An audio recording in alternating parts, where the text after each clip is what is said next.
Hello and very good morning. My name is Mr. Vrinder Singh and today's my topic is numerical on the chapters of electric field. तो बेटे आज हम पढ़ेंगे इसके different numericals कैसे solve करेंगे और कौन सी प्रॉब्लम्स है और कैसे फाइंड करेंगे electric field on the axial point, on the equatorial point, ठीक है, in the case of uniform electric field, ठीक है, इन सब क्वेश्चंस में अभी हम ट्राई करेंगे. So let's start first question. The first question is that find the strength of electric field. तो हमने इलेक्ट्रिक फील्ड का वैल्यू फाइंड करनी. Strength required to just support a water drop of mass 10⁻⁻7 kg and having a charge value this. तो बेटे आप देखिए mass of drop is given और charges value भी गिवन है. तो क्या फाइंड करना है? Electric field. तो इलेक्ट्रिक फील्ड का आपको पता है बेटे, सपोज वाटर ड्रॉप, अगर वाटर ड्रॉप है तो उसका जितना भी वेट होगा that direction of the weight is vertically downward and in case the electric field is positive charges at the bottom. तो क्या होगा? पॉजिटिव चार्जेस होगा, वो फील्ड लाइन लगाएंगे अपवर्ड डायरेक्शंस. तभी जब इसकी अपवर्ड डायरेक्शन फोर्स और इसकी डाउनवर्ड डायरेक्शन फोर्स दोनों एक दूसरे के इक्वल हो जाएंगी, तब जाके ये जस्ट सपोर्ट है वाटर ड्रॉप. मतलब वो वाटर की ड्रॉपलेट नीचे नहीं आएगी, वो सपोर्ट करेगी, उसको हवा में रख जाएगी. In that case the both the force should be equal. Only this condition is valid. तो सबसे पहले आएगा हमारे पास force. Force is equal to mg, the weight of the water drop. Second, which act vertically downward. Second is field force, which apply vertically upward. Okay, when both the force are equal in opposite, okay, then we have this one condition just support the water drop. So हम दोनों force को आपस में equal कर लेंगे, ठीक है. Equal and opposite force लगाएंगे तब उसकी नेट मूवमेंट क्या हो जाएगी? ड्रॉप की जीरो. सो बेटे इलेक्ट्रिक फील्ड फाइंड करना है. क्या हो? इलेक्ट्रिक फील्ड यहाँ रहने देंगे, क्या हो इसके नीचे डिवाइड कर दो. मास भी गिवन है, ग्रेविटी भी मतलब गिवन है और charge value is already given.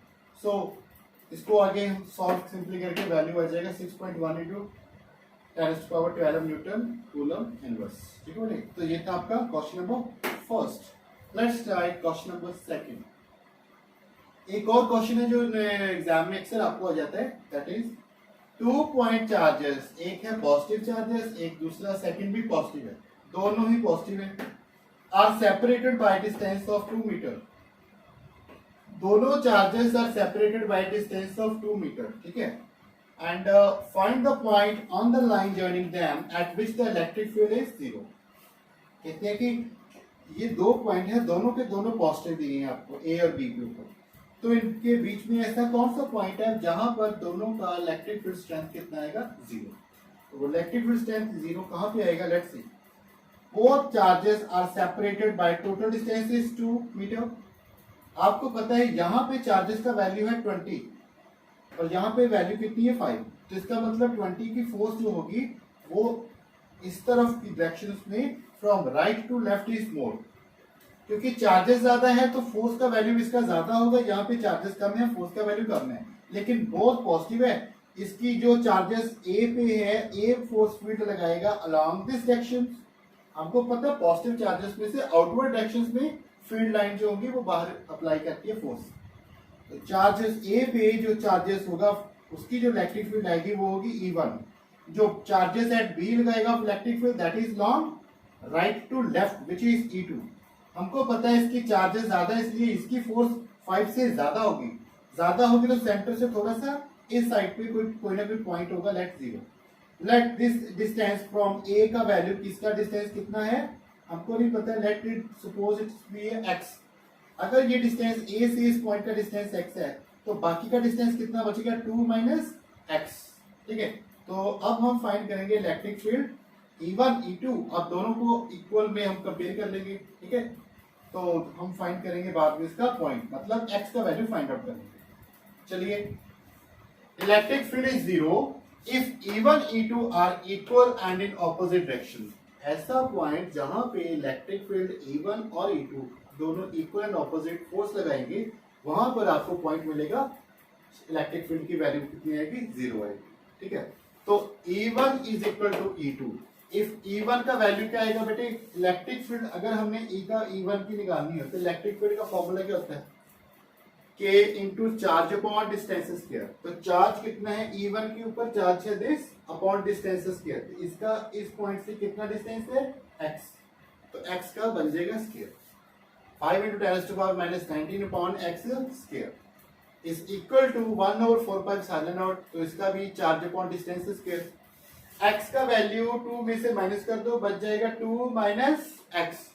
तो O से B तक का जो डिस्टेंस होगा दैट इज 2 माइनस x, और उसी का हम करेंगे square, charge upon distance square.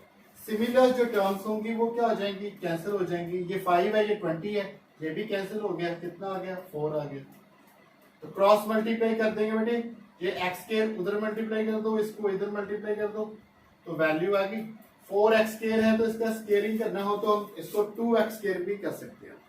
Further squaring खत्म किया तो plus minus 2 minus x equal to x. तो अगर हम पॉजिटिव लेते हैं तो फर्स्ट हमारा केस है 2 माइनस 3x, x का वैल्यू है 2/3 and second is x equal to minus 2l।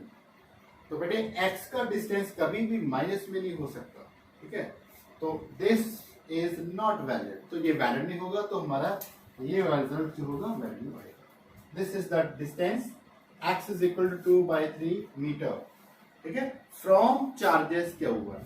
तो ये जो चार्जेस है ना Q1, ए पॉइंट ए से कितनी दूरी पे होगा वो 2/3 मीटर पे। तो ये था हमारा इलेक्ट्रिक फील्ड वाला न्यूमेरिकल, जहां पे इलेक्ट्रिक फील्ड का वैल्यू कितनी आती है 0, ठीक है।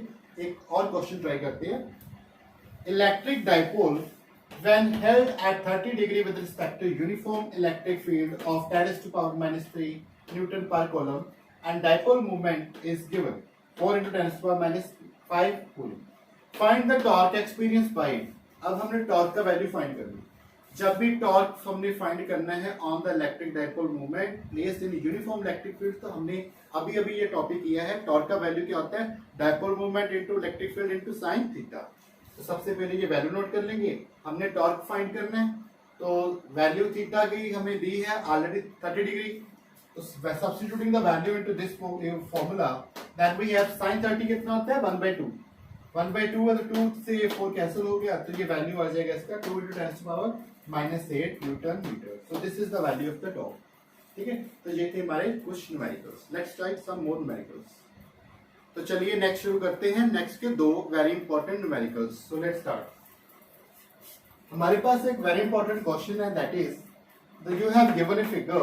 इन this figure you have a find electric field at the point O if Q is equal to 0.02 micro coulomb.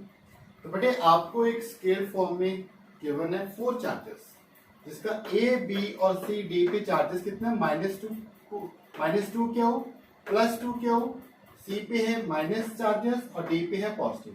और इन चार्जेस के कारण what is the total electric field at the centre, वो आपने कैलकुलेट करनी है, ठीक है बेटे। सो सबसे पहले you have a distance of AB sides of square is 2 centimetre. तो सबसे पहले बेटे हम नोट करेंगे the value of AB, BC and CD and DA is equal to 2 centimetre. Okay, then after we have to find the values of distance of AO। AO का value हम कैसे calculate करेंगे, AO है तो यहां से हम एक लाइन ड्रॉ करेंगे एंड हाफ ऑफ दिस। तो बेटे 2 सेंटीमीटर है, इसका हाफ कितना बन गया 1 सेंटीमीटर। यहाँ भी 1 बन गया और इसी में से आप निकाल लेंगे। तो बाय अप्लाइंग पाइथागोरस थ्योरम आप AO का वैल्यू फाइंड आउट कर सकते हो by making here lines and triangle and you have values here which is under 2 into 10⁻⁻² metre. Okay, तो हमने सेंटीमीटर का डिस्टेंस था जिसको किस में कन्वर्ट कर दिया, मीटर्स में। ओके, अब बेटे बात जो आपने समझनी है, आप देखिए सबसे पहले ऊपर A पे चार्जेस कितना है -2 कॉलम। माइनस है तो इलेक्ट्रिक फील्ड का डायरेक्शन माइनस की तरफ आएगा। बिकॉज ऑफ A इस चार्ज के कारण इलेक्ट्रिक फील्ड आएगा EA along दिस डायरेक्शन। ये भी नेगेटिव है तो नेगेटिव की तरफ ही हमेशा डायरेक्शन किसकी होती है, इलेक्ट्रिक फील्ड की। तो Q के कारण जो इलेक्ट्रिक फील्ड Q पे लगेगी एट पॉइंट C, वो इलेक्ट्रिक फील्ड होगी AC। A पे जो होगी दैट इज EA। B पे इलेक्ट्रिक फील्ड जो होती है पॉजिटिव है, तो पॉजिटिव का इलेक्ट्रिक फील्ड होगा ऑपोजिट, मतलब पॉजिटिव से आउटवर्ड डायरेक्शन की तरफ। तो बी का जो इलेक्ट्रिक फील्ड होगा that is of E B, और ये क्यू का भी चार्जेस पॉजिटिव है तो इसका इलेक्ट्रिक फील्ड भी लगेगा और चार्जेस बी। लेकिन जो पॉइंट आपने समझना है वो देखिए बेटे, पॉजिटिव क्यू है, यहाँ पे क्यू है, तो चार्जेस जहाँ पे डबल है तो इसकी फोर्स भी इससे क्या होगी, डबल डबल होगी। तो इसकी ये देखिए, ये जो लेंथ है ना एरो का, तो इसका चार्जेस का फील्ड लाइन इसका कम है, इसका फील्ड लाइन इससे डबल है।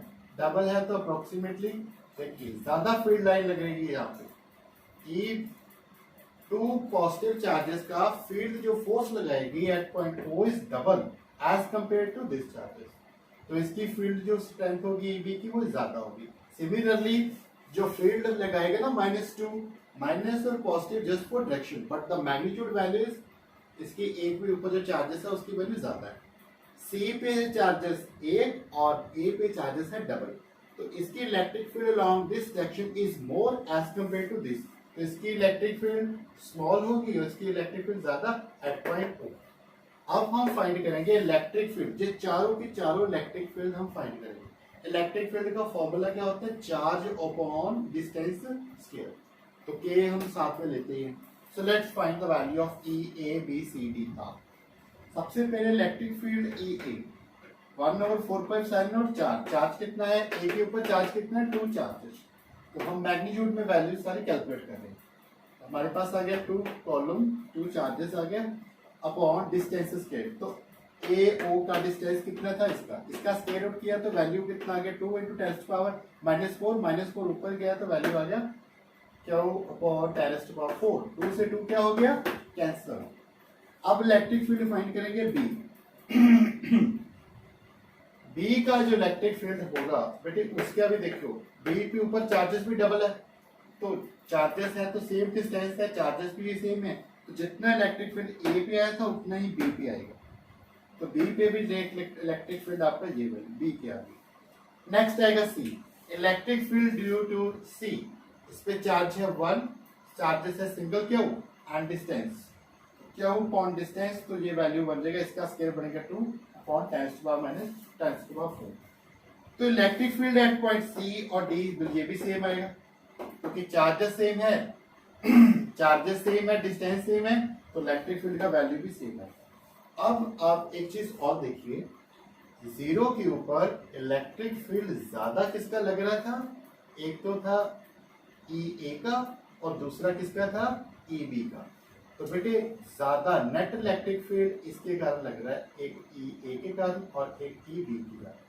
इन दोनों की वैल्यूज कम है, तो देखिए what is the net electric field along A O, at point O पे टोटल इलेक्ट्रिक फील्ड कितनी आएगी, इसकी वैल्यू ज्यादा है, इसकी वैल्यू कम है, दोनों इक्वल एंड ऑपोजिट है, तो मतलब हायर माइनस लोअर जो वैल्यू आएगी वो आएगा net electric field along A ओ। ए 0 पे ऊपर जो सेंटर है उस पे इलेक्ट्रिक फील्ड कितना आएगा, higher minus lower along this one, क्योंकि दोनों इलेक्ट्रिक फील्ड ऑपोजिट डायरेक्शंस में है।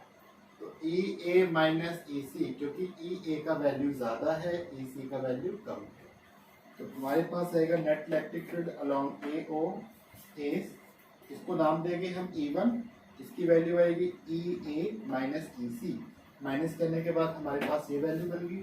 Similarly net electric field along D O की तरफ electric field at B charges की जो ई बी थी वो ज्यादा वैल्यू है as compare to electric field by D charges, तो ई बी में से ई डी को हम माइनस कर देंगे, इसको हम नाम देंगे E2 का, इसको भी माइनस कर दिया, फिर से हमारे पास ये वैल्यूज आ गई।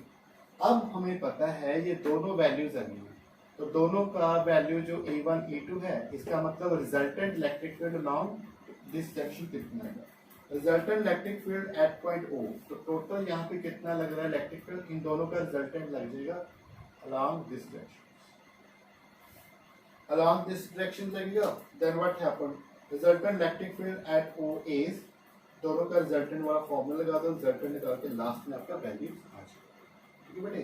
तो याद रखना ऐसे चार्जेस में आपने अगर ऑपोजिट है तो उसमें आपने E1 और यहाँ पे E2 निकाल के दोनों का रिजल्टेंट का वैल्यू लेंगे, वही net electric field at point O के ऊपर आ जाएगा, ठीक है बेटे। चलिए एक और क्वेश्चन ट्राई करते हैं, that is 3 charges each equal to Q, positive Q, placed at the three corners of square of side A, find electric field at the fourth corner. तो बेटे Q पॉजिटिव चार्जेस है जो एक square के ऊपर A B C D के ऊपर रखा है, D के ऊपर भी कोई चार्जेस नहीं है, तो आपने बताना है कि D के ऊपर टोटल इलेक्ट्रिक फील्ड कितनी लगी है, ठीक है, और साइड की वैल्यूज कितनी है A, और हमको पता है ये पॉजिटिव चार्जेस है, इसके ऊपर जो इलेक्ट्रिक फील्ड लगेगी long this direction that is E. C के ऊपर पॉजिटिव चार्जेस है, इसने जो इसके ऊपर इलेक्ट्रिक फील्ड लगाएगा this is along E C. जो बी के ऊपर चार्जेस है वो भी इसी तरफ फील्ड लगाएगा, that field is E B. तो बेटे हमने पहले इलेक्ट्रिक फील्ड फाइंड आउट करनी है किसकी, ई ए बी और सी। तो याद रखिए टोटल इलेक्ट्रिक फील्ड डी पे कितना होगा, पहले सुनिए। सबसे पहले देखिए इलेक्ट्रिक फील्ड ई ए का डिस्टेंस ए है, चार्ज भी सेम है, ठीक है, वो वैल्यू आ गई।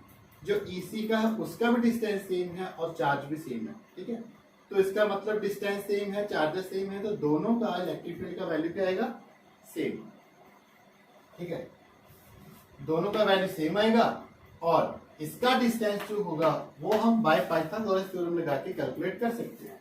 आपका बेस है, परपेंडिकुलर डिस्टेंस है और ये hypotenuse you can calculate and this value is √2a, ठीक है। पहले हमने साइड का वैल्यू नोट कर लिया, फिर BD का डिस्टेंस कैलकुलेट कर लिया। Electric field eight EA and EC का वैल्यू सेम आएगा। EB में हम इसकी वैल्यू को नोट करेंगे, इसकी, और B और D का जो डिस्टेंस होगा √2a, इसका स्क्वायर रूट करेंगे, स्क्वायर करेंगे तो आ जाएगा 2a का स्क्वायर। ये देखिए अब हमारे पास ये दोनों वैल्यूज आ गई। आप क्या करेंगे बेटे, EC और EA का इनका एक रिजल्टेंट बनेगा, EA और EC दोनों का एक रिजल्टेंट फील्ड बनेगा इस तरफ। उस फील्ड को एक वो फील्ड होगी और वो फाइंड करेंगे, वो फील्ड और EB दोनों को प्लस करेंगे, वो होगी total electric field at point D, ठीक है। समझिए दोबारा, EA और EC दोनों राइट एंगल डायरेक्शन पे लग रही, तो इन दोनों का रिजल्टेंट फील्ड एक आएगा, उसको हमने नाम देंगे ई डैश का वैल्यू निकाल लेंगे दोनों का, एक तो वो हो गई, तो जो ई डैश का वैल्यू है वो भी इसी तरफ होगा,